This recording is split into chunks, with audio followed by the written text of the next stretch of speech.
கடைசி ராஜாவான ராஜகோபால தொண்டைமானை பத்தி பார்க்க போறோம். புதுக்கோட்டை ராஜ்யம் என்பது இந்தியா சுதந்திரம் அடையும் வரை இயங்கிய ஒரு சமஸ்தானம் ஆகும். இவர்களுக்கு என்று சொந்தமான கொடி, சின்னம், காசு, ஆட்சி முறை என்று இருந்து வந்தது. 1686ஆம் ஆண்டில் ராமநாதபுரம் சமஸ்தானத்தில் இருந்து புதுக்கோட்டை சமஸ்தானம் பிரிந்து தன்னாட்சியாக இயங்க தொடங்கியது. அப்பொழுது புதுக்கோட்டை சமஸ்தானத்தின் முதல் ராஜாவாக ரகுநந்த தொண்டைமான் முடிசூடப்பட்டார். தொண்டைமான் அரசர்கள் தங்களுக்கு என்று ஒரு புதிய நகரை உருவாக்கி அதற்கு புதிய கோட்டை என பெயரிடுகிறார்கள். இந்த பெயரே காலப்போக்கில் புதுக்கோட்டை என மருவியது. ரகுநந்த தொண்டைமானுக்கு பிறகு அவரது வாரிசுகள் தொடர்ந்து புதுக்கோட்டை அரசர்களாக ஆட்சி செய்கிறார்கள்.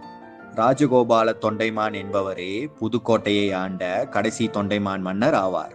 ராஜகோபால தொண்டைமான் 23 ஜூன் 1922 புதுக்கோட்டையில்